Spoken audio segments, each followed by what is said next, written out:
அனைவருக்கும் வணக்கம். நான் உங்கள் நண்பன் ஜெயபிரதீப் பேசுகிறேன். மாண்புமிகு ஐயா ஓ பன்னீர்செல்வம் அவர்கள்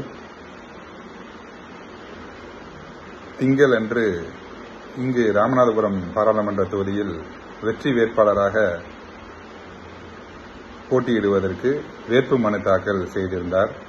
அப்போது அவர் மதுரையிலிருந்து இங்கு ராமநாதம் வரும் வழி நெடுகிலும் 2000க்கு மேற்பட்ட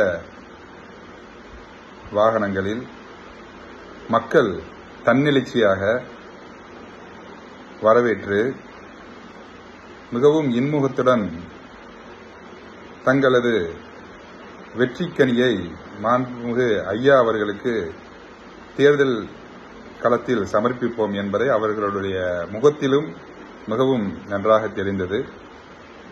அதனை கேள்விப்பட்ட சூழ்ச்சிகார எடப்பாடி கும்பலின் அல்லக்கைகள் ஒரு சிலர் ஐயா அவர்களின் பெயரில் 5 நபர்களை தமிழ்நாடு முழுவதும் இருந்து வரவழைத்து அந்த அப்பாவிகளை கொண்டு வேட்புமனு தாக்கல் செய்திருக்கிறார்கள். இதை நான் எப்படி சொல்வதென்று தெரியவில்லை. எங்களது ராமநாதபுரம் மக்கள் எந்த அளவுக்கு நீங்கள் நினைத்திருக்கிறீர்கள்? அவர்களை என்ன முட்டாளாக நினைக்கிறீர்களா?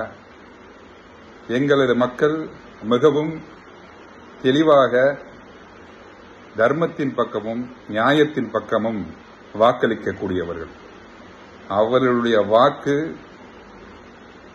வரும் அடுத்த மாதம் 19ஆம் தேதி தேர்தல் நாள் அன்னைக்கு எதிரொலிக்கும்.